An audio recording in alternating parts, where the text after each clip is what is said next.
Paano malampasan ang mga tsismis? Isang masusing gabay.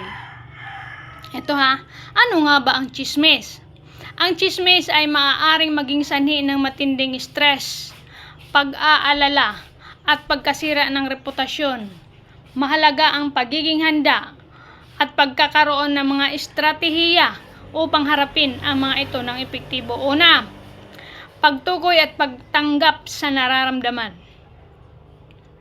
Bago ka magsimulang maghanap ng solusyon, mahalaga na kilalanin at tanggapin ang iyong mga nararamdaman. Ang mga tsismis ay maaaring makasakit, makapagpagalit, o makapagpababa ng iyong kumpiyansa. Bigyan mo ng pahintulot ang sarili na maramdaman ang mga ito. Halimbawa, kung nalaman mong may kumakalat na tsismis tungkol sa iyo, maaaring maramdaman mo ang pagkabahala, pagkatakot o kaya'y galit. Huwag itago ang mga damdaming ito. Sa halip, subukang intindihin kung bakit mo nararamdaman ang mga ito. Pangalawa, pagtitimbang ng sitwasyon. Hindi lahat ng tsismis ay nangangailangan ng agarang aksyon.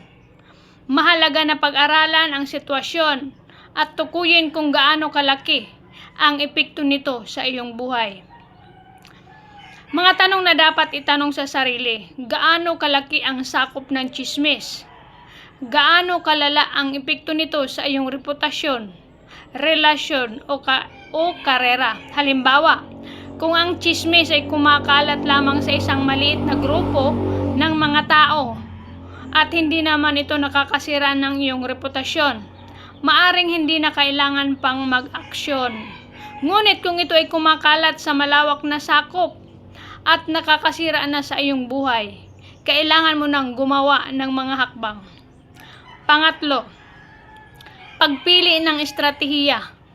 Mayroong iba't ibang mga estratehiya na maaari mong gamitin upang harapin ang mga tsismis.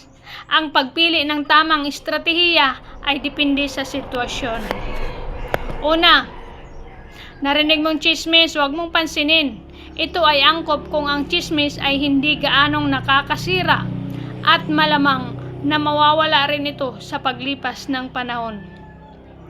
Direktang pagharap. Ito ay angkop kung ang tsismis ay nakakasira na sa iyong reputasyon o nagdudulot ng malaking problema. Pangapat, paglilinaw ng katotohanan. Ito ay angkop kung ang tsismis ay batay sa maling impormasyon. Legal na aksyon. Panglima, ito ay angkop kung ang tsismis ay nagdudulot ng paninirang puri o kaya'y libel. Ganun. Pang-apat, direktang pagharap. Kung pinili mong harapin ang tsismis ng direkta, mahalaga na gawin ito ng kalmado, propesyonal at may respeto. Kailangan mong kausapin ang pinagmulan kung posible. Ipaliwanag kung paano ka naapektuhan ng tsismis at hilingin na itigil ang pagpapakalat nito. Kausapin ang mga taong naniniwala sa tsismis. Ipaliwanag ang katotohanan at ipakita ang mga ebidensya na sumusuporta sa iyong pahayag. Gumawa ng pampublikong pahayag kung kinakailangan. Magbigay ng isang malinaw at maikling pahayag na naglilinaw sa katotohanan at tumutugon sa mga maling impormasyon. Halimbawa, kung may kumakalat na tsismis sa mga trabaho na hindi ka marunong magtrabaho, kausapin ang iyong supervisor at ipakita ang iyong mga accomplishments. Ipaliwanag ang sitwasyon ng kalmado at propesyonal. Kung kinakailangan, gumawa ng isang presentasyon na nagpapakita ng iyong mga kontribusyon sa kumpanya. Panglima, paglilinaw ng katotohanan.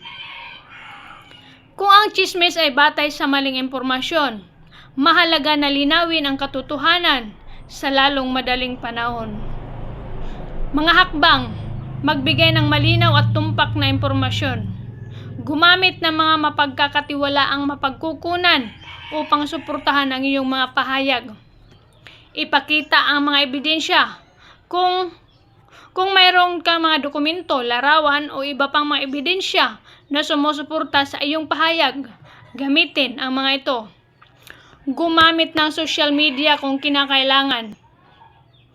Kung ang chismis ay kumakalat sa social media, gamitin din ang platform na ito upang linawin ang katotohanan.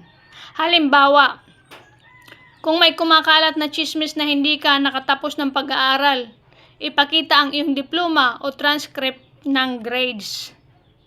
Pang-anim, paghingi ng tulong legal. Kung ang chismis ay nagdudulot ng paninirang puri o kaya libel, maaari kang humingi ng tulong legal. Mga hakbang, kumonsulta sa isang abogado, ipaliwanag ang sitwasyon at alamin kung mayroon kang basihan upang magsampa ng kaso. Mangulikta ng mga ebidensya. Tipunin ang lahat ng mga ebidensya na nagpapatunay na ang chismis ay nakakasira sa iyong reputasyon. Magsampa ng kaso kung may sapat na basihan. Magsampa ng kaso laban sa taong nagpakalat ng chismis. Pang-7, pagpapalakas ng sarili. Ang mga chismis ay maaaring makapagpababa ng iyong kumpiyansa at pagpapahalaga sa sarili. Mahalaga na palakasin ang iyong sarili at mag-focus sa mga positibong bagay. Mga hakbang kung paano magpalakasin ang sarili. Mag-focus sa iyong mga lakas. Kilalanin ang iyong mga talento at kakayahan at gamitin ang mga ito upang makamit ang iyong mga layunin. Maglaan ng oras para sa iyong sariling hilig. Gawin ang mga bagay na nagpapasaya sa iyo at nagbibigay ng inspirasyon. Palibutan ang iyong sarili ng mga positibong tao. Makipagkaibigan sa mga taong nagmamahal at sumusuporta sa iyo. Mag-ehersisyo at kumain ng masustansyang pagkain. Ang pag-aalaga sa iyong katawan ay nakakatulong din sa iyong mental at emosyonal na kalusugan. Gaya ng nasusulat, ang naglilibot na tsismoso ay naghahayag ng mga lihim.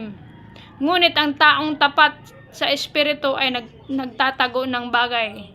Yan po ay nakasulat sa Kawikaan 11:13 na nagpapaalala na ang pagiging tapat at mapagkakatiwalaan ay mas mahalaga kaysa pagpapakalat ng mga tsismis.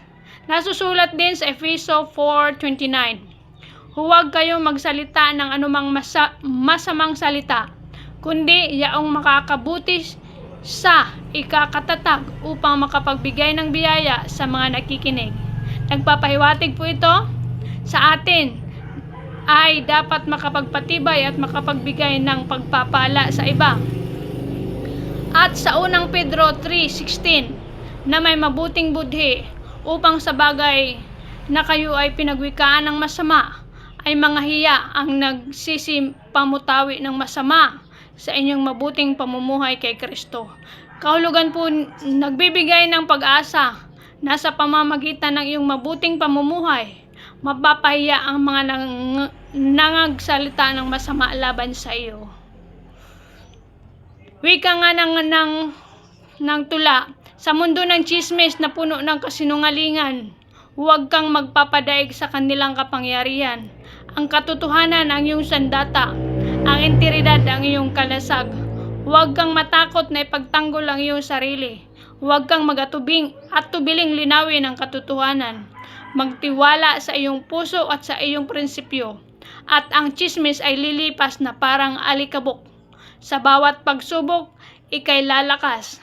Sa bawat hamon, ikay magtatagumpay. Dahil ikaw ay matatag, ikaw ay matapang, at ikaw ay karapat-dapat sa paggalang at pagmamahal.